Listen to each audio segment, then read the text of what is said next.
말씀을 통해서 하나님의 말씀을 나누겠습니다. 우리가 이제 지난 시간까지 마가복음 10장까지 십자가의 길을 가시는 예수님의 이야기를 같이 살펴봤죠. 예수님은 그 길 위에서 십자가의 길로 이 당시 사람들과 또 우리들을 초대하십니다. 그런데 안타깝게도 이 예수님의 초대에 반응하고 또 이렇게 응하는 사람들이 사실 많지 않은 모습들을 보게 됩니다. 우리 이제 가장 가까이 있었던 이 제자들을 보면 사실 그들은 예수님과 좀 같은 방향을 향해 걸어가고 또 누구보다도 가장 가까이 있었음에도 불구하고 사실 예수님과 다른 방향으로 살아가려고 하는 모습들을 보게 되죠. 예수님은 낮아지고 섬기려고 하시는데 제자들은 자꾸 높아지려 하고 다른 사람을 밟고 올라서려 하는 모습들을 보이고 있습니다. 그래서 이런 말씀들을 보면은 참 우리의 모습들을 보게 된다고 했죠. 우리도 역시 똑같을 수 있다는 거죠. 우리도 예수님과 가까이 있다고 생각하면서도 사실은 그 정직하게 우리를 돌아봤을 때 우리가 높아지려 하고 또 우리의 욕망을 따라서 사는 모습으로 나타날 수가 있는 거죠. 우리도 언제든지 그럴 수 있다는 사실을 우리가 명심해야 합니다. 우리가 십자가의 길을 거부하는 대가는 아주 분명하다고 할 수 있습니다. 더 심각한 죄, 위선이란 죄를 저지르는 거예요. 적지 않은 사람들이 이와 같이 예수님과 가까이 있는 척하면서 예수님을 섬기는 척하면서 동시에 자기 욕망을 추구하고 예수님을 이용하려 하는 모습들을 보이는 거죠. 또 우리는 이 제자들 외에도 이 부자 청년의 모습을 봤습니다. 이 사람은 자기 의와 자기 공로로 예수님 앞에 나와서 인정받고자 했어요. 뭐라고 말했냐면 내가 무엇을 해야 구원받을 수 있습니까? 물어봤죠. 그래서 내가 무엇이든지 할 수 있다라고 예수님께 나와서 간청했습니다. 그러나 예수님께서는 이 사람에게 이 사람의 힘으로 사람의 공로로는 도저히 이룰 수 없는 이 하나님의 기준을 보여주셨죠. 그럴 때 예수님은 이 자기 공로가 아니라 자기 의를 꺾고 자기 공로를 꺾어야지만 갈 수 있는 이 십자가의 길을 보여주시는 거예요. 그런데 이 사람은 어떻게 했습니까? 자기 공로를 가지고 나올 때는 예수님 앞에 무릎을 꿇었어요.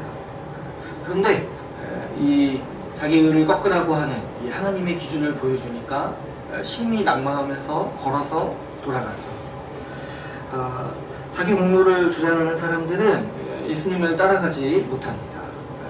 아무리 하나님을 섬기고 하나님을 예배하는 것처럼 보여도 그 안에 자기 공로와 이 자기 의, 자기를 내세우고 자기의 능력을 자랑하는 이 심정이 있다라면 결정적인 순간에 예수 십자가 복음 앞에서 이 사람처럼 돌아설 수밖에 없는 것을 우리가 같이 나눴죠.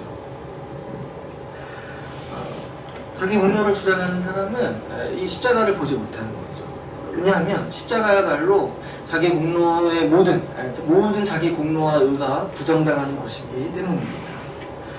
어떻게 자기를 자랑하는 사람이 십자가를 바라볼 수 있겠습니까?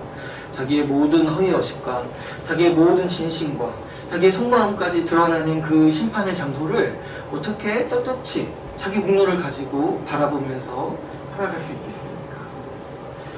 우리도 이렇게 자기 의에 의지해서 자기 잘난 맛에 신앙생활을 하다가는 이 부자 청년처럼 결정적인 순간에 돌아설 수 있다는 사실을 우리가 기억해야 합니다.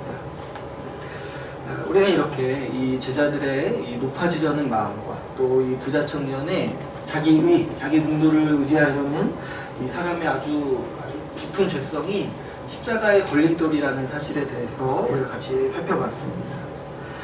그렇다면 우리같이 이렇게 높아지려 하고 우리같이 자기를 자랑하는 사람들이 어떻게 십자가를 지고 주를 따를 수 있겠습니까? 우리 같은 사람들이 어떻게 자기 십자가를 지겠냐는 거예요. 마가복음은 이 예수님의 여정에서 그분을 진실하게 따랐던 한 사람을 우리에게 보여줌으로써 그 실마리를 우리에게 주고 있습니다. 바로 우리가 지난 시간에 살펴본 이 바디메오의 이야기죠. 그는 자신이 주님 앞에서 이 아무런 자격이 없다라는 사실을 직감했죠. 그래서 예수님한테 무엇을 해달라고 강구조차 하지 못했어요. 뭐라고 외쳤냐면은 그저 자기를 불쌍히 여겨달라고 외쳤던 거죠. 그래서 바디메오는 예수님께 은혜를 구합니다. 자기가 자격 없음을 알고 자기를 불쌍히 여겨달라고 이 죄인의 심정으로, 차마 그 앞에 나아갈 수도 없고 나아갈 힘도 없는 사람의 심정으로 외치는 거죠. 그리고 이 은혜를 입은 바디메오가 이 십자가의 길 위에서 예수님을 따라 나선 사람으로 우리가 읽은 말씀은 기록하고 있습니다. 여러분, 우리가 주님을 마주대할 때 우리는 우리 자신을 보죠. 주님은 이렇게 끊임없이 높아지려 하는 우리의 마음을 비추십니다. 우리가 신앙생활을 하다 보면은 언젠가 주님은 이런 것들을 보여주시는 거예요. 말씀을 통해서 우리가 얼마나 높아지려 하는지, 우리가 얼마나 매일 아침마다 나 스스로를 높이는 사람인지 보여주죠. 또 어떤가요? 우리 주님께서는 우리가 가지고 있는 자기 의를 끊임없이 비춰주십니다. 말씀을 통해서, 우리 지체들과의 관계를 통해서 우리가 얼마나 자기 자랑에 근거해서 살아가고 있는지, 우리가 얼마나 자기 자존심과 자기 자아의 어떤 만족을 위해서 매 순간 그것을 추구하면서 살아가는 사람들인지 우리 주님은 비춰주시죠. 그러나 우리는 그렇다고 해서 우리의 자신을 본다고 해서 한숨을 쉬고 낭만하면서 돌아갈 수 없는 사람들입니다. 만약에 그런 사람이 있다면, 자기 자신의 낭만에서 주님께 등 돌리는 사람이 있다면 그런 사람은 주님이 어떤 분인지 모르는 사람이라고 할 수 있습니다.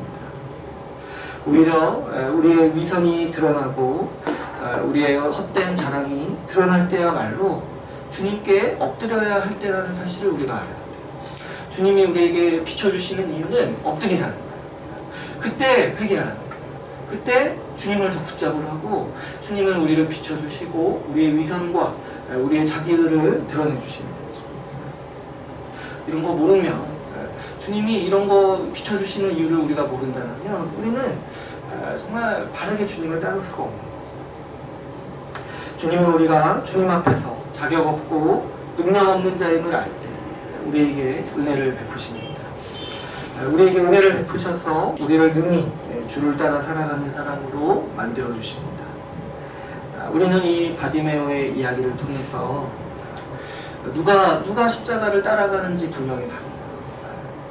이 제자들이 아니라, 그리고 정말 좋은 환경을 갖추고 또 나름대로 성실히 하나님을 섬겼던 그 사람이 아니라 오직 은혜를 입은 이 바디메오만이 십자가의 길을 가는 것을 우리가 봤죠.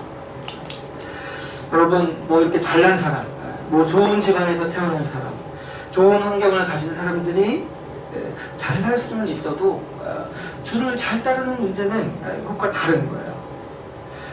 그런 사람들이 주를 잘 따르는 게 아니에요. 오직 은혜가 무엇인지 아는 사람만이 주를 따라가는 거예요. 오늘 우리가 살펴볼 본문은 이제 11장이죠. 예수님이 이제 예루살렘에 도착하셔서 이제 들어가신 장면을 오늘 우리가 살펴보려고 합니다. 이제 예수님은 십자가를 지러 가시는 이 여정, 이 길을 마무리하시고 예루살렘에서 이제 그분이 하시려는 일을 본격적으로 우리에게 보여주고 계십니다. 우리가 오늘 본문을 통해서 예수님께서 예루살렘에서 이루려고 하시는 일의 목적이 무엇인지를 우리가 한번 같이 살펴보도록 하겠습니다. 오늘 우리가 읽은 본문을 보시면 예수님께서 예루살렘 거의 앞까지 오셨는데 들어가시기 전에 한 가지를 준비하시죠.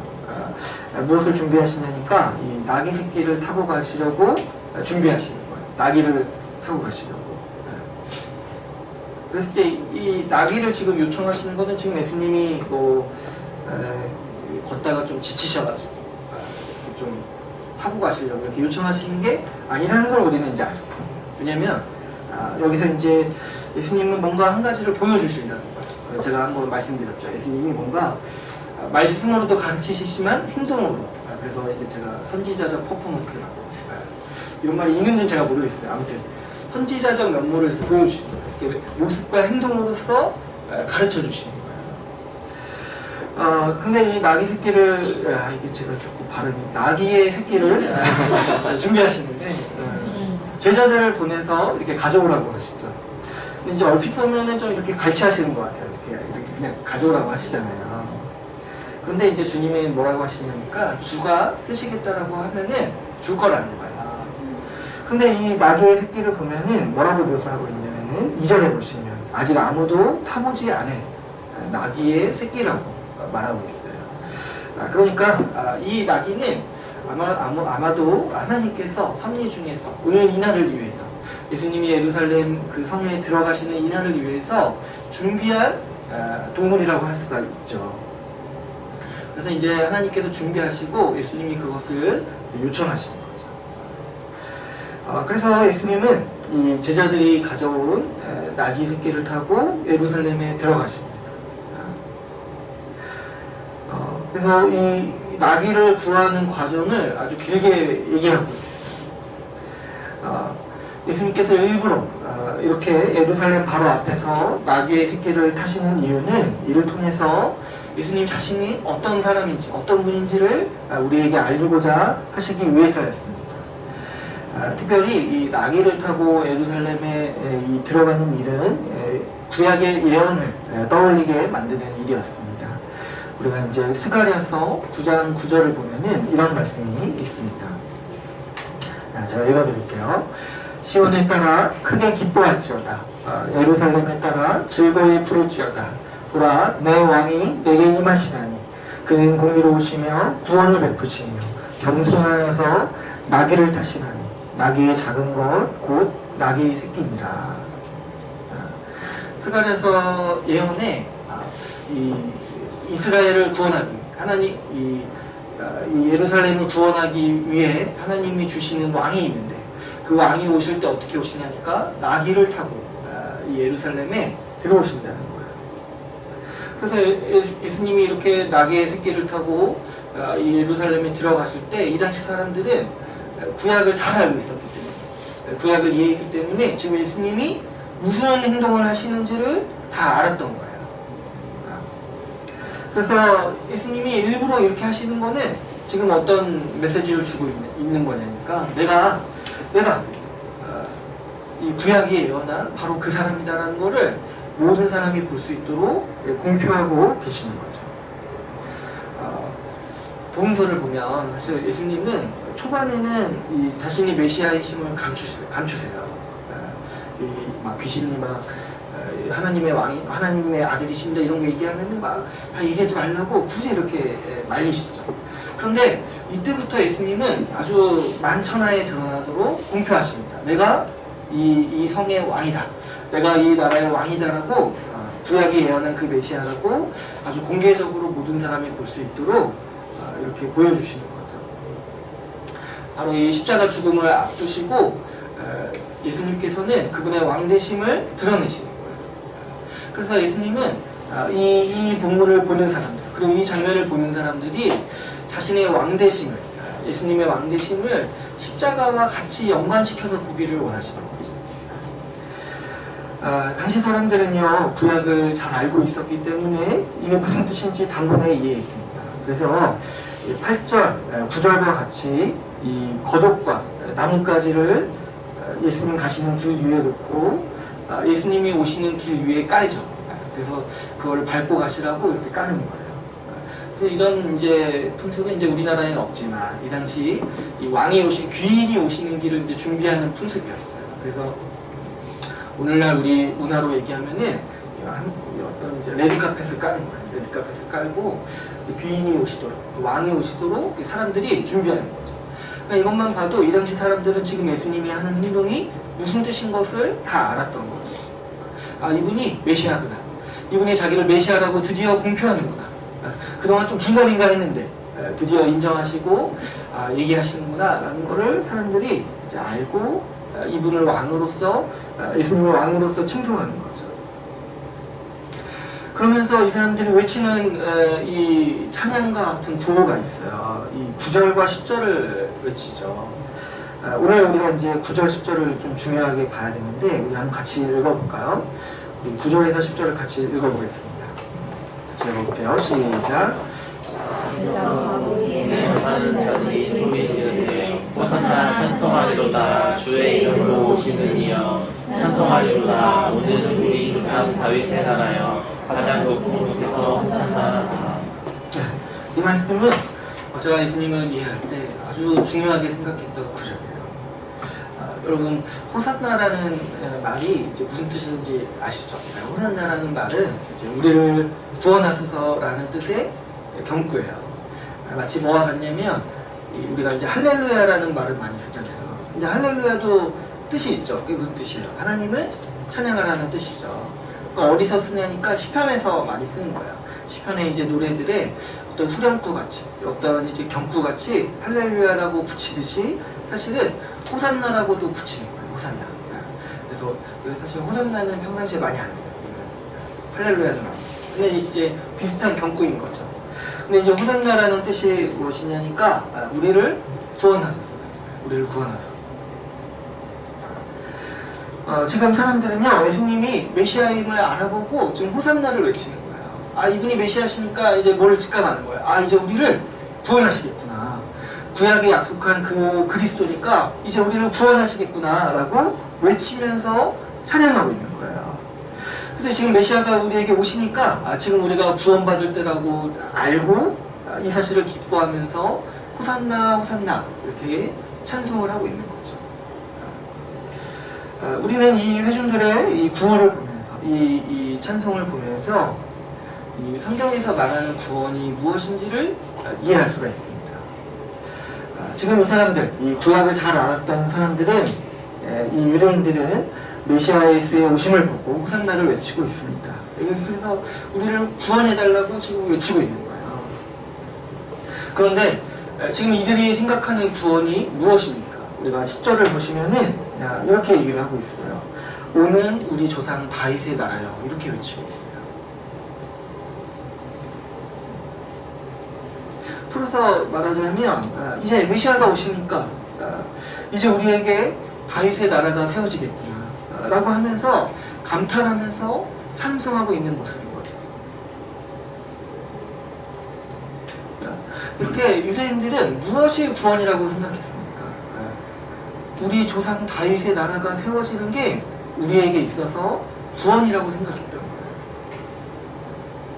유대인들은요, 이스라엘이라는 나라가 다윗 왕국 때와 같이 부강해지는 일이 하나님이 약속하신 구원이라고 여겼던 거죠.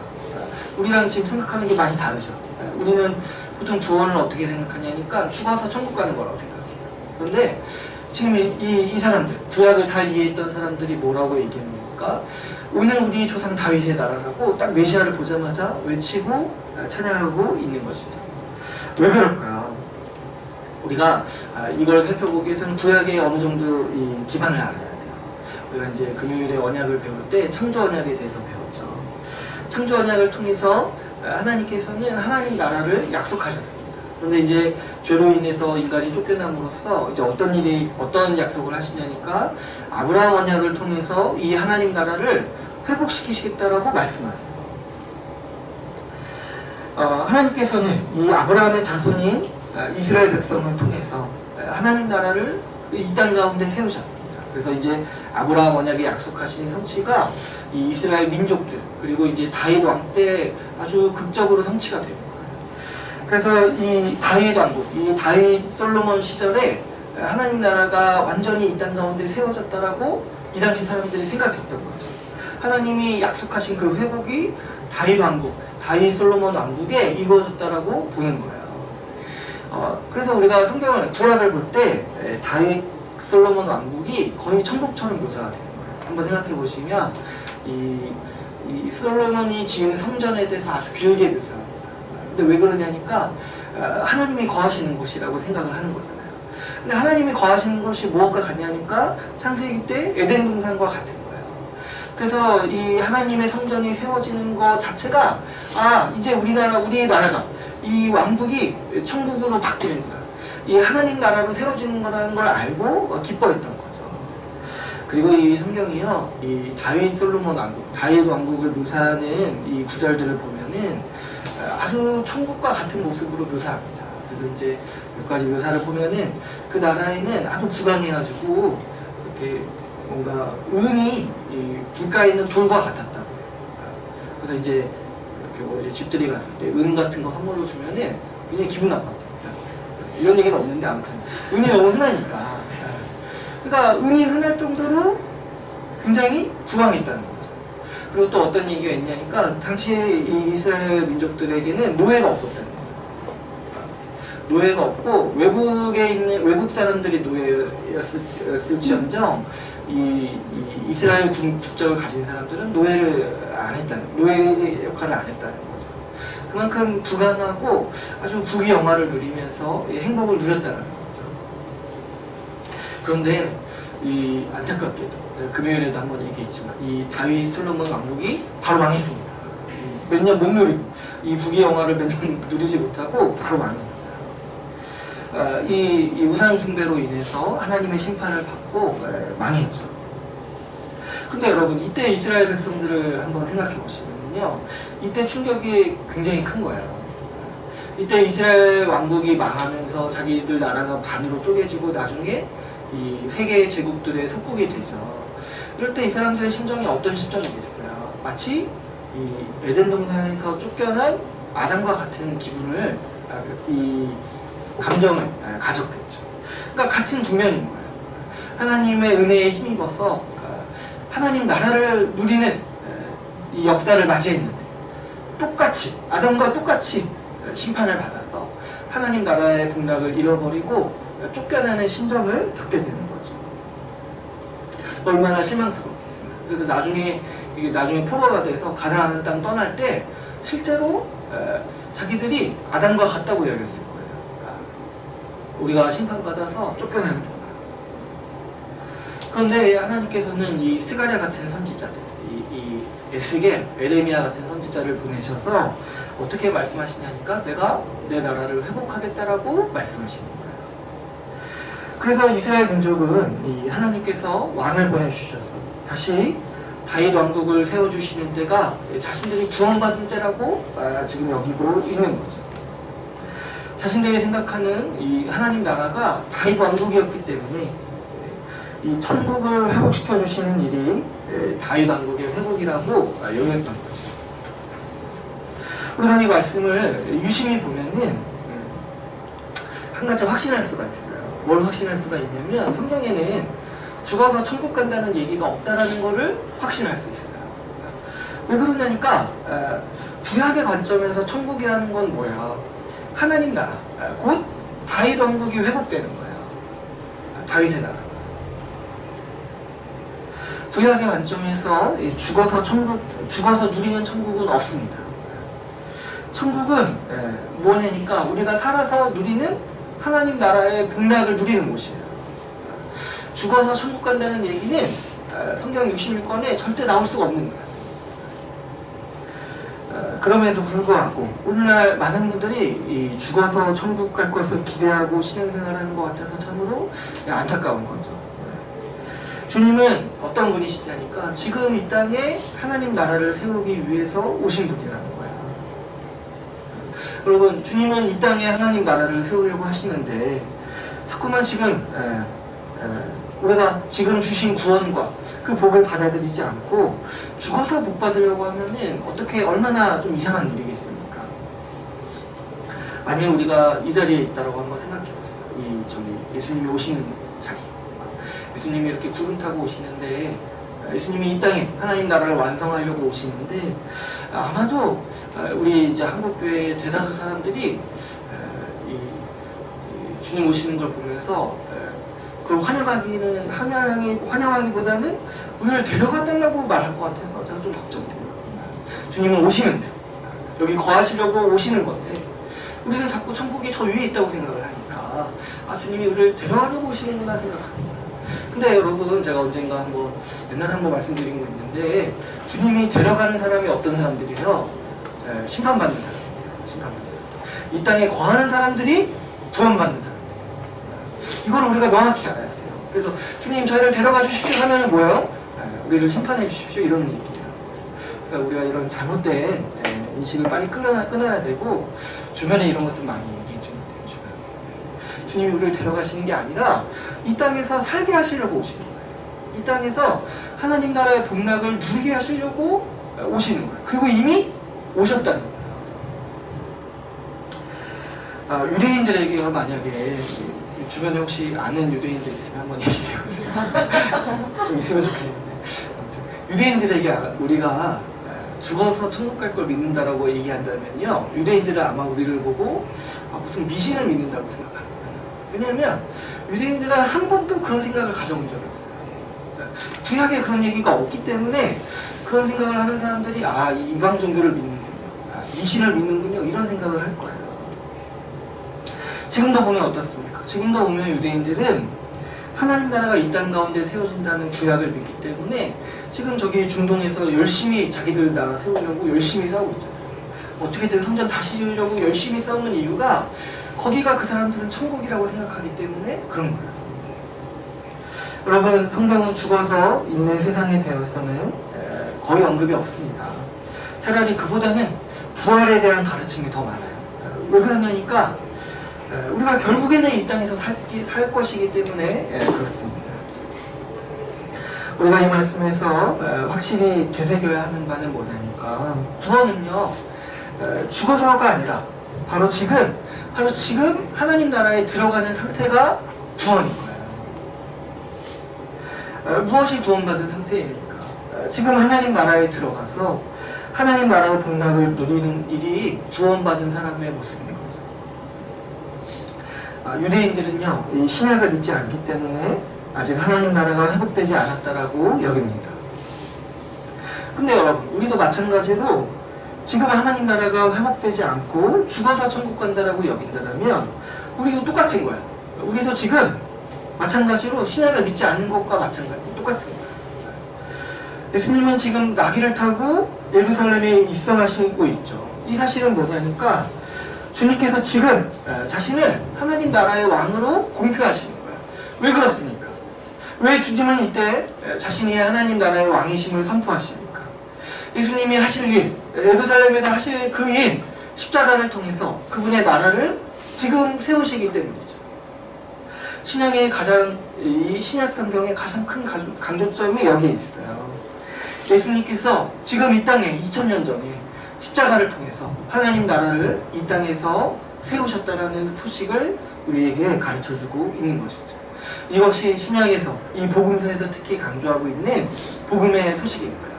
하나님 나라가 이미 임했다, 하나님 나라가 가까웠으니 회개하고 복음을 믿어라고 예수님은 말씀하시죠. 여러분, 우리는요, 오늘 우리는 2019년 이 한국 교회에서는요, 사실 유대인들의 인식에서 배워야 할 점이 하나가 있어요. 그게 뭐냐니까, 하나님 나라가 지금 이 땅 가운데서 세워지는 나라라는 사실, 천국이 이 땅에서 세워지는 나라라는 사실에 있어서는 우리가 유대인들에게서 본받아야 할 점이에요. 그들은 여기에 대해서 아주 확실히 믿고 알고 있어요. 왜냐하면 그것이 구약의 약속이고 구약을 제대로 이해한 결과이기 때문이죠. 그런데 사실 유대인들도 온전히 하나님 나라에 대해서는 이해하지 못했습니다. 유대인들은요, 이 하나님 나라의 성격을 완전히 잘못 이해해서 이미 임한 하나님 나라를 보지 못하고 아직도 살고 있어요. 우리가 오늘 읽은 이 8절을 한번 보시면, 아까 제가 얘기했다시피 예수님이 오실 때 이 겉옷을 벗어서 그 앞에 깔고, 그리고 이제 이 나뭇가지, 이 종려나무 가지인데 그 종려나무 가지를 밑에 이렇게 깔고 있는 모습을 보게 되죠. 물론 이런 모습은 왕에 대한 예우라고 할 수가 있어요. 근데 특별히 성경에서 보면 어떤 왕을 이렇게 예우하냐니까, 전쟁에서 승리하고 돌아오는 왕에게 이런 예우를 갖죠. 그래서 이제 군사를 가지고 들어오는 왕에게 자기 옷을 깔고, 복종의 의미로 자기 옷을 깔고 종려나무 가지를 까는 거예요. 그래서 이 전쟁에서 승리하는 왕을 맞이할 때 주로 이제 백성들이 했던 모습들을 이 사람들이 하고 있는 거죠. 그러니까 지금 유대인들은 예수님을 어떤 왕으로 생각하고 있냐니까, 우리를 이 상태에서 해방시켜 주시고, 이 지금 로마 제국의 이 속박에서 해방시켜 주시를 왕으로 이해하고 있는 거예요. 어떻게요? 이 군사와 전쟁으로 이 로마 제국을 무찔러 주실 이 메시아로 지금 생각을 하고 있는 거죠. 유대인들은요, 이 구약에 예언한 메시아가 오시면 이스라엘이라는 이 나라가 다른 나라의 지배에서 해방되어서, 이 다른 나라의 속국인 상태에서 해방되어서 역으로 이 이스라엘이라는 나라가 세상의 제국이 될 거라고 예언했어요. 이 지금 이제 로마 제국이 있는 것처럼 우리가 세상을 다스릴 거라고 생각했던 거죠.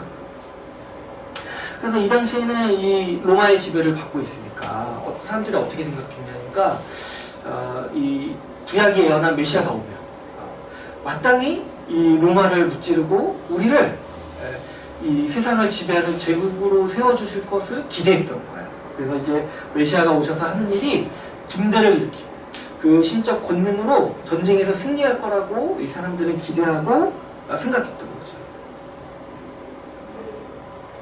그러니까 지금 이 제자들이요, 이 가는 길 와중에 내내 누가 높냐고 하면서 싸우는 거야.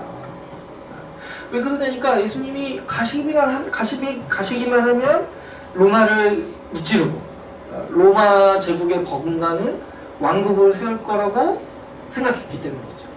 그러니까 지금 이 로마 제국 같은 그 제국에 장관 자리 차지할 거라고 생각을 하니까 이 제자들이 막 싸우고 있는 거예요. 예수님께서 십자가에서 죽으실 때 수많은 사람들이 절망하고 낭망했던 이유 중에 하나가 여기에 있습니다. 생각해 보시면 얼마나 실망이 컸겠어요. 로마를 멸망시킬 메시아라고 생각했는데 로마 제국의 형벌인 십자가에서 죽으신 거예요. 얼마나 이 사람들 지금 이렇게 이해하고 있는 이 사람들에게 얼마나 실망이 크고, 사실 지금도 유대인들은 예수님을 받아들이기가 힘들죠. 그래서 유대인들은요, 하나님 나라가 이 다윗처럼 전쟁에 능한 왕에 의해서 세워지는 이 정치 군사적인 국가라고 여겼습니다. 그래서 바로 이 점에서 그들은 이 하나님 나라에 대해서 이해하기를 실패했고 오해했던 거죠.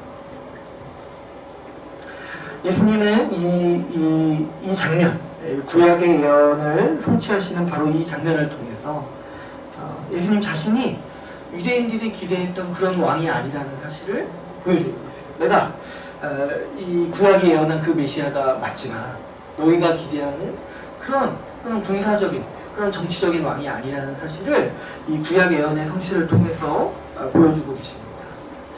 예수님은 지금 오늘 말씀을 보시면 나귀의 새끼를 타고 예루살렘 성에 입성하고 있습니다. 그런데 사실 나귀는 이제 이스라엘 왕들이 탔던 이 기록이 있어요. 그러니까 나귀를 타는 것 자체는 이제 어떻게 보면 왕의 표시라고 할 수도 있어요. 그러나 나귀의 새끼를 타고 성에 입성하는 왕은 한 번도 없었던 거예요. 이게 이제 사실은 굉장히 우리 눈에 보이기에 이상한 일이죠. 왕이 오시는데 어떤 늠름한 군마를 타고 입성하시는 것이 아니라 나귀, 이것도 나귀의 새끼를 타고 오시는 거예요. 여러분 상상으로 보시면 얼마나 참 초라한 모습으로 입성하시겠습니까? 이 사람들의 왕을 생각하는 사람들의 어떤 인식을 생각해 볼 때 화려한 옷을 입고 군마를 타고 이 신하와 군사들을 거느리면서 입성하시는 것이 아니라 좀 찌질해 보이는 제자들과 함께 이 나귀의 새끼를 타고 그냥 이렇게 사뿐사뿐 입성하시는 거예요. 오늘날 보면은 대통령이 이렇게 안산에 온다고 했을 때 우리가 기대하는 장면이 있잖아요. 뭔가 경호 차량 이렇게 타고 큰 차를 타고 오지 않겠습니까? 근데 경찰을 타고 이렇게 딱 오시는 거예요. 그러면 우리가 보기에 또 이상하다고 생각하지 않겠습니까? 근데 지금 예수님은 일부러 그런 장면을 우리에게 보여주고 계시는 거예요. 지금 이 장면이요, 사실 그 사람의 역사에서는 결코 볼 수 없는 장면이에요. 하나님 나라의 왕으로 자신을 선포하시는데 이 나귀의 새끼를 타고 입성하시는 거예요. 우리가 앞에서 제가 읽어드린 이 스가랴 본문에서는 이 주님께서 왜 나귀의 새끼를 타고 오시는지 그 이유에 대해서 설명해주고 있습니다. 제가 다시 한번 읽어드리면 어떻게 설명을 하고 있는지 한번 보세요. 시온에 따라 크게 기뻐할지어다. 예루살렘에 따라 즐거이 부를지어다. 보라, 내 왕이 내게 임하시나니 그는 공의로우시며 구원을 베푸시며 겸손하여서 나귀를 타시나니 나귀의 작은 것 곧 나귀의 새끼니라. 스가랴서에는 예수님이 왜 굳이 나귀가 아니라 나귀도 아니라 나귀의 새끼를 타고 오시는지 그 이유에 대해서 설명했을 때 그분이 겸손한 왕이시기 때문에 나귀의 새끼를 타신다라고 설명하고 있습니다. 예수님께서 이 나귀의 새끼를 타고 입성하시는 이유, 군마가 아니라 정말 늠름한 그 말이 아니라 나귀의 새끼를 타고 입성하시는 이유는 그분의 힘과 권능으로 전쟁에서 이 로마를 이겨서 왕국을 세우시는 왕이 아니기 때문입니다. 예수님은 강력한 힘으로 세상을 정복하시는 영웅과 같은 분이 아니라는 거예요. 그분은 어떤 분이십니까? 십자가에서 죽으심으로 모든 사람의 종이 되어서 섬김으로 하나님 나라를 세우시는 왕이십니다. 예수님은 십자가를 지기 위해서 예루살렘까지 오셨어요. 그래서 그 예루살렘 그 성문에 입성하실 때도 마찬가지로 그와 같은 모습으로 입성하시는 거예요. 세상을 지배하려는 왕이 아니라 세상을 섬기시려는 왕이시기 때문에 이 겸손한 모습으로 예루살렘 성벽을 통과하고 계시는 것이죠. 그래서 스가랴서는 이를 뭐라고 부르냐니까 왕인데 공의로 구원을 베푸시는 왕이신데 겸손하신 왕이라는 것을 우리에게 가르쳐주고 있는 것이죠. 우리는 사실 이 왕이 겸손하다는 말을 이해하기가 사실 힘들어요. 우리는 그런 경우를 본 적이 없거든요.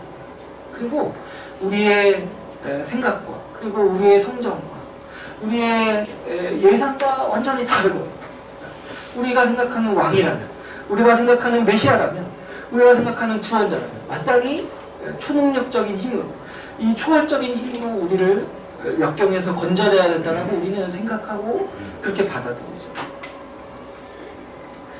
그런데 예수님은 그러신 분이 아니라는 거죠.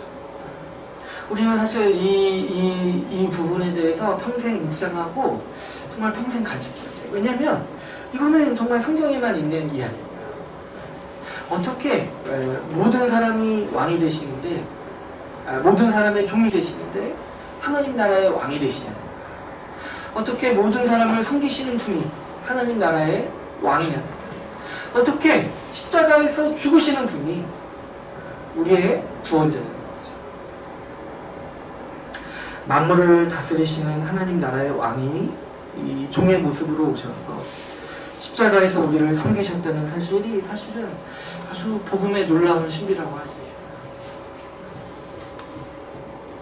우리가 이 예배 때 고백하는 이 말씀은 이 빌립보서 말씀을 우리가 고백하죠. 근데 이 말씀은 사실 이 신비를 아주 잘 표현하고 있는 말씀이에요. 오늘 한번 주보를 한번 보시면 원래 제가 말씀을 한번 찾아보려고 했어요. 주보 보시면 빌립보서 2장 5절에서 11절 말씀이 있죠. 우리 같이 다시 한번 읽어볼까요? 2장 5절에서 11절 말씀 같이 한번 읽어보겠습니다. 시작.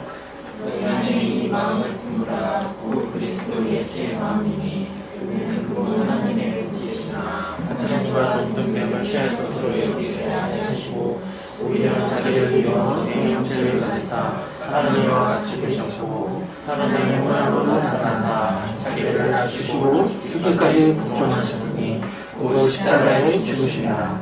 이러므로 하나님이 그를 지극히 높여 모든 이름 위에 뛰어난 이름을 주사 하늘에 있는 자들과 땅에 있는 자들과 땅 아래에 있는 자들로 모든 무릎을 예수의 이름에 꿇게 하시고 모든 입으로 예수 그리스도를 주라 시인하여 하나님 아버지께 영광을 돌리게 하셨느니라.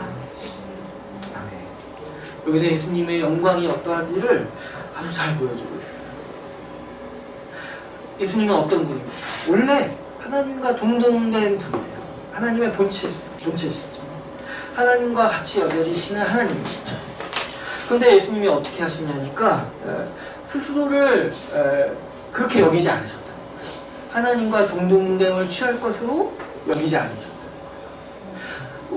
이 존재 자체는 하나님과 같은 분인데 자기를 어떻게 여기셨냐니까 하나님과 같은 이 영광으로 자기를 여기지 않았다는 거예요. 그래서 어떻게 하시냐니까 하나님 앞에서, 성부 하나님 앞에서 자기를 낮추신다는 거예요. 근데 어디까지 낮추시냐니까 하나님의 모든 말씀에 순종하는 거예요. 하나님의 모든 말씀에 순종하면서 자기를 죽기까지 순종하셨다라고 이 말씀이 우리에게 가르치고 있는 거죠. 그런데 또 성부 하나님은 이런 성자 하나님에 대해서 어떻게 하시냐니까 이 자기를 죽기까지 낮춘 이 성자를 그분이 높여서 자기와 같은 영광을 주신다는 거예요. 그래서 모든 무릎을 예수의 이름에 꿇게 하신다는 거죠. 이게 이 삼위 하나님께서 나누시는 사랑의 모습입니다. 이 사랑이요, 자기를 상대방과 동등된 이 존재로 여기지 않고 자기를 낮추는 거예요. 자기를 낮춰서 그 성부 하나님의 말씀에 순종하는 게 성자 하나님이 성부 하나님께 드리는 사랑인 거예요. 근데 성부 하나님은 또 어떻게 하십니까? 성자 하나님을 지극히 높여서 자기와 같은 영광을 받게 하시는 거예요.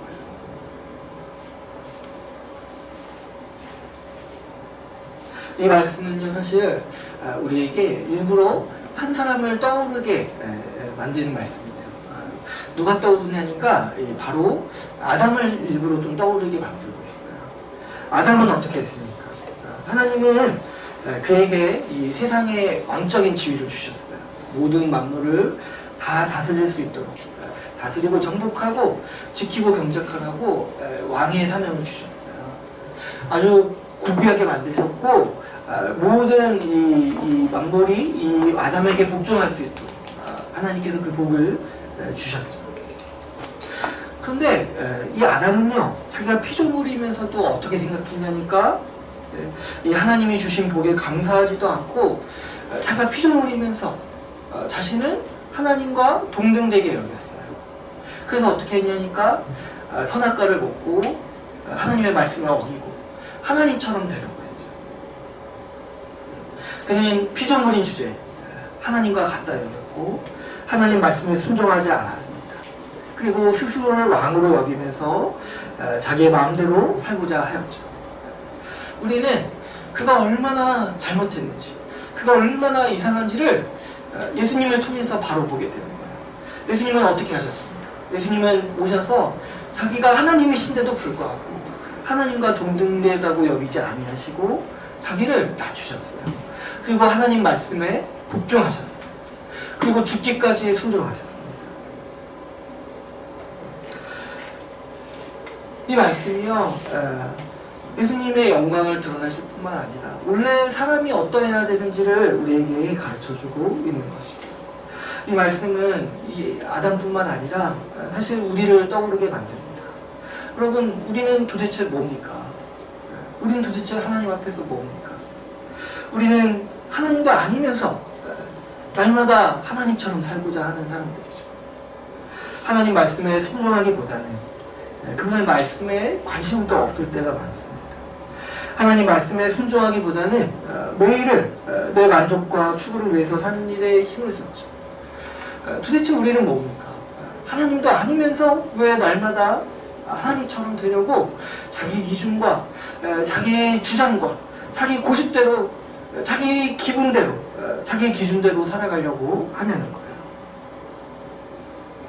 그런 우리에게 예수님은 오셔서 인간의 본래의 영광이 어디에 있는지를 우리에게 보여주십니다. 하나님 말씀에 순종하면서 살아갈 때가 인간의 가장 영광스러운 모습임을 보여주시는 거예요. 하나님 말씀에 순종하면서 하나님 말씀에 따라서 살아갈 때, 그럴 때 하나님께서 우리 인간을 가장 영광스럽게 하시고 복되다 하시는 모습인 것을 예수님은 그 친히 우리에게 보여주고 계시는 것이죠. 여러분, 우리가 구원받았다는 것은 어떤 모습입니까? 구원은요, 지금 이 땅에서 이미 임한 하나님 나라에 들어가는 거예요. 하나님 나라가 이미 세워졌다는 사실이 복음이요. 우리를 그 나라로 초대하신다는 사실이 복음의 소식인 거예요. 그래서 우리가 복음 믿고 하나님 나라에 들어갔고 하나님 나라의 삶을 누릴 때 우리가 구원받았다라고 얘기하는 거예요. 그래서 여러분, 우리가 구원받고 신앙생활을 한다는 것은 주님이 다스리시는 하나님 나라에 들어가서 산다는 거죠. 그런데 여러분, 주님이 다스리시는 세상은 어떤 곳입니까? 그것은 왕국이에요. 왕이 있고 왕의 통치가 있는 곳이에요. 그런데 하나님 나라의 통치, 이 왕의 통치가 어떻게 우리에게 이루어집니까? 우리가 마가복음 이 4장 말씀, 이 땅에 떨어진 씨의 비유에서 배웠듯이 하나님 나라의 통치는요, 이 예수 그리스도의 말씀으로써 이루어집니다. 그래서 그리스도의 말씀을 믿고 순종하는 사람에게 예수님은 뭐라고 말씀하시냐니까 이미 그 나라가 임하였다라고 말씀하십니다. 예수님의 말씀 자체가 하나님 나라의 복인 것이죠. 그분의 말씀을 듣고 순종하면서 살아가는 사람들이 지금 이미 임한 하나님 나라를 누리고 있는 거죠. 여러분, 우리가 매일 말씀을 사모하고 말씀을 붙들고 살아가는 삶이야말로 이 주님께서 교회에 주신 하나님 나라의 복입니다. 무엇을 보고 구원받았다고 하냐니까 우리가 말씀에 순종하면서 말씀 안에서 말씀에 힘을 얻고 말씀에 의지하여서 그 삶을 우리가 기뻐하면서 살아가는 그 모습이 구원받았다라고 성경은 우리에게 가르치고 있는 것이죠. 여러분, 우리가 지금 매일 DBS 하고 또 말씀 배우고 또 매일 아침 또 말씀을 생각하고 말씀을 의지하면서 살아가고 있잖아요. 있죠? 있죠? 그게 뭐냐니까 하나님 나라 천국을 누리는 거예요. 천국의 삶이 뭐냐니까 우리가 매일 이렇게 부대끼면서도 말씀 보는 거예요. 그 말씀을 통해서 힘을 얻고 말씀을 통해서 내가 내 자신을 보고 하나님의 은혜를 보는 것이 하나님이 이미 이 땅 가운데 세우신 천국의 모습이요, 복락인 것이죠. 그리고 우리가 매일 이 말씀을 읽고 말씀을 통해서 예수 그리스도를 보고 그분의 말씀에 순종하면서 살아가는 그 모습이요, 인간의 가장 영광스러운 모습이요, 하나님이 창조하시고 복되다라고 말씀하신 그 새로운 피조물의 모습이라는 거죠.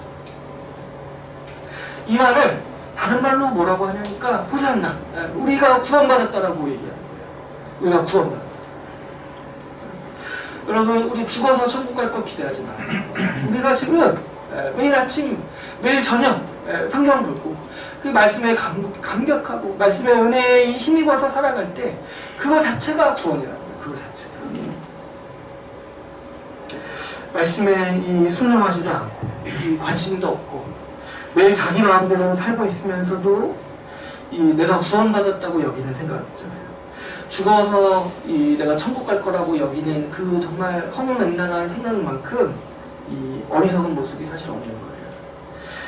사실 그런 태도는요, 이 성경이 말하는 신앙의 모습이 아니라 미신에 가까워요. 미신에 가까워요. 성경 어디에서도 그런 구원에 대해서 얘기한 적이 없는 거죠. 여러분, 특별히 우리는 왕이신 예수 그리스도를 항상 생각해야 합니다. 그분이 어떤 분인지 오늘 본문이 이 상징적인 모습을 통해서 우리에게 보여주고 있습니다. 예수님은 나귀의 새끼를 타고 입성하시는 겸손한 왕입니다. 여러분, 인류의 역사를 한번 보세요. 이 왕이요, 성벽을 통과한다는 것은 고대 사회에서 아주 중요한 의미예요. 이 승리를 상징하는 의미가 있어요. 성벽을 통과하는 거, 왕이. 그런데 예수님이 자신의 승리를 보여주실 때 어떻게 보여주시냐니까 나귀의 새끼를 타고 통과하십니다. 그분이요, 예수님을 우리가 왕으로 이렇게 찬양하고 예배할 때요, 그분을 단순히 왕이라고만 부를 때는요, 사실 그분의 영광을 조금도 모르는 거예요. 그분이 자기를 죽기까지 낮추시는 겸손한 왕이라는 사실을 우리가 볼 수 있어요. 그분이 나귀를 타시는 왕이라는 사실에 그분이 자랑하시는 그분의 영광이 바로 이분만이, 나귀를 타시는 겸손한 왕만이 하늘에서 오시는 왕이신 거예요. 인류 역사에는 이런 왕이 없었어요. 하나님 나라가 이 겸손한 왕의 왕국이라는 사실을 이해할 때 우리 모든 삶의 원리가 사실 여기서 나옵니다. 우리가 예수님을 단순히 왕이라고만 생각한다면, 단순히 저 영광스럽고 저 존귀하고 저 정말 모든 부귀영화를 갖추신 왕이라고만 생각한다면 우리는 단순히 머리를 조아릴 수 있어요. 그런데 그 하늘의 존귀한 왕이요, 하나님과 같은 그 하늘의 모든 영광을 갖추신 그분이 우리를 죽기까지 섬기시는 분이라는 사실을 알 때 우리는 그 앞에서 무릎을 꿇을 수밖에 없죠. 우리를 불쌍히 여겨달라고 간청할 수밖에 없어요. 왜 그러냐니까 우리가 날마다 그분보다 높아지려 하기 때문이죠. 우리가 날마다 그분을 짓밟고 살려 하는 우리의 본성이 그분의 왕되심 앞에 드러나기 때문이죠. 예수님은 우리보다 낮아지셔서 우리를 섬기는 종이 되셔서 우리의 교만을 드러내시고 우리 끊임없이 우리가 하나님과 동등된 위치에서 살려고 하는 우리의 본성을 드러내시고 계시는 거죠. 여러분, 우리가 하나님 나라에서 살아가는 일이 이 구원이라고 할 때 그분의 나라에서 이 자기를 높이고 섬김받으려 하는 것만큼 비참한 일이 없다는 것을 우리가 기억해야 합니다.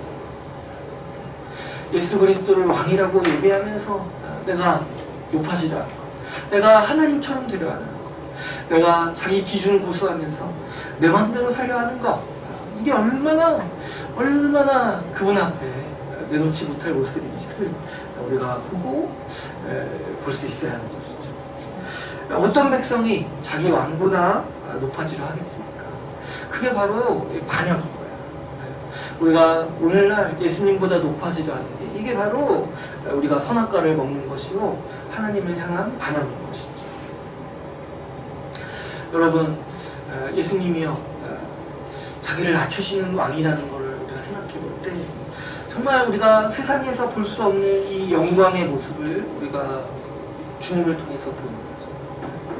세상 그 어디에서도 볼 수 없는 이 가장 존귀하신 모습이 그분이 이 나귀를 타고 입성하시는 모습. 그래서 십자가에서 죽으심으로 자신이 다 이루셨다. 그래서 내 나라를 이 십자가로 세우신다라고 말씀하시는 이 예수님의 말씀을 통해서 우리는 그분의 영광을 보게 됩니다. 그래서 여러분, 우리가 정말 주님의 말씀을 따라서 이 주님을 섬기고 주님을 따르고 순종하는 일이야말로 우리의 복이요 우리의 가장 큰 영광임을 우리도 볼 수가 있어야 합니다. 이제 오늘 말씀을 맺겠습니다. 우리는 오늘 이 나귀의 새끼를 타고 입성하신 예수님의 이야기를 같이 나누었습니다. 예수님은 이 상징적인 장면을 통해서 그분이 어떤 왕이시고 하나님 나라가 어떤 곳인지 우리에게 가르쳐 주십니다. 하나님 나라는 왕이신 예수님께서 섬김과 죽음으로 이 땅에 세워지는 천국, 하나님 나라라고 할 수 있습니다. 우리는 교회와 그분의 예수 그리스도의 말씀을 통해서 그분의 나라를 누리고 있습니다. 여러분, 우리가 우리의 왕이 어떤 왕인지 항상 생각합시다. 그분은 죽기까지 순종하시고 모든 사람을 섬기시는 겸손한 왕이십니다. 그분이 세우시는 이 천국도 이런 세상이죠. 힘의 논리로 서로 높아지려고 경쟁하고 다른 사람을 깎아내리는 세상이 아니라 나귀를 타신 왕을 따라서 서로를 낮추고 섬기는 나라입니다. 교회는 마땅히 이런 세상이 되어야 합니다. 이런 교회야말로 이미 세워진 하나님 나라로 천국이라고 할 수 있습니다. 그러므로 우리는 이런 교회에 있을 때 주님을 예배하면서 호산나를 외칠 수가 있습니다. 오늘 말씀처럼 오늘 우리 조상 다윗의 나라가 이 교회에 있음을 우리가 확신할 수가 있습니다. 구약의 약속한 이 다윗 왕국의 영광이 예수님께서 십자가로 세우신 교회에 있음을 우리가 기억합시다. 왕이신 예수 그리스도를 따라서 우리도 순종하면서 섬기는 우리 주의 나라와 교회가 되기를 간절히 소망합시다. 우리 같이 말씀을 마치고 같이 또 기도하는 시간을 갖도록 하겠습니다. 우리 이 시간 같이 기도하실 때 우리 예수님을 생각하면서 나귀를 타고 육성하시는 예수님을 생각하면서 같이 기도합시다. 우리가 그분을 따라서 우리도 그분과 같이 겸손하여서 자기를 낮추고 섬기는 자로 살아가는 시간 같이 결단하고 또 그 모습이 하나님 나라의 복락이요 하나님 나라의 영광이 바로 거기에 있음을 우리가 바로 알고 우리 매일의 일상을 살아가게 해달라고 우리 같이 함께 기도하시겠습니다. 하나님 아버지 감사합니다. 우리의 짐을 들어주시고 아버지 우리의 헛된 마음 들어주시고 우리 주님의 말씀을 다시 나누었습니다. 주님 아버지 우리를 불쌍히 여겨 주시옵소서. 끊임없이 높아지려 하고 끊임없이 자기의 공로를 드러내려고 하는 우리의 교만한 마음들을 주님 불쌍히 여겨 주시옵소서. 우리 주님께서 나귀를 타고 겸손한 모습으로 오셨음을 기억하며 주님을 따라서 아버지 우리가 주님을 따라서 나가시고 주님의 은혜에 독점하는 사람들 그런 교회가 될 수 있도록 주님 인도하여 주시옵소서. 주님 붙들어 주시고 함께하여 주시옵소서. 우리 주의 나라 교회가 우리 주님의 왕 되심을 바로 이해하고 우리 주님의 정말 섬기심을 바로 이해하면서 정말 기쁘게 섬기고 기쁘게 종으로서 살아가는 우리가 다 될 수 있도록 주님 인도하여 주시고 함께하여 주시옵소서. 주님 우리 주기도문으로 기도를 하나님께 드리겠습니다. 하늘에 계신 우리 아버지, 아버지의 이름을 거룩하게 하시며 아버지의 나라가 오게 하시며 아버지의 뜻이 하늘에서와 같이 땅에서도 이루어지게 하소서. 오늘 우리에게 일용할 양식을 주시고 우리가 우리에게 잘못한 사람을 용서하여 준 것 같이 우리 죄를 용서하여 주시고 우리를 시험에 빠지지 않게 하시고 악에서 구하소서. 나라와 권능과 영광이 아버지 영원히 아버지의 것입니다. 아멘. 지금은 주 예수 그리스도의 은혜와 하나님의 사랑과 성령의 교통하심이 나귀를 타고 입성하신 우리 주를 따르는 주의 나라 교회 가운데 영원히 항상 함께 있을지어다. 아멘.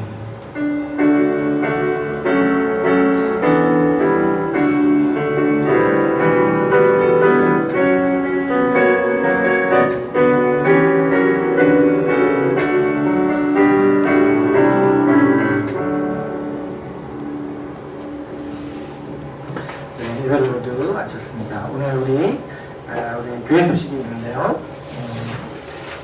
우리가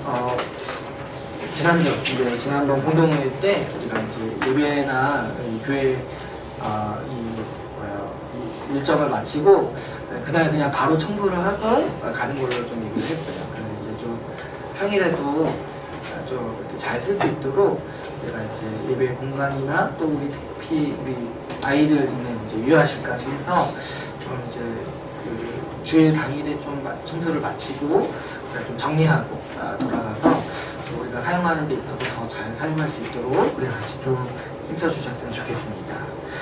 그리고 우리 이제 이번 주부터 밑에 교회가 생겼는데 우리가 그래도 좀 오고가면서 이렇게 마주칠 때 좀 우리가 먼저 인사하시고 좀 이렇게 잘 지냈으면 좋겠어요. 그래도 우리 형제 교회인데 또 이름도 함께하는 교회니까 우리가 언제까지 같이 함께할지는 모르겠지만 우리가 또 잘 지내고 교제할 수 있으면 좋겠습니다. 우리 또 같이 식사 교제하도록 하겠습니다.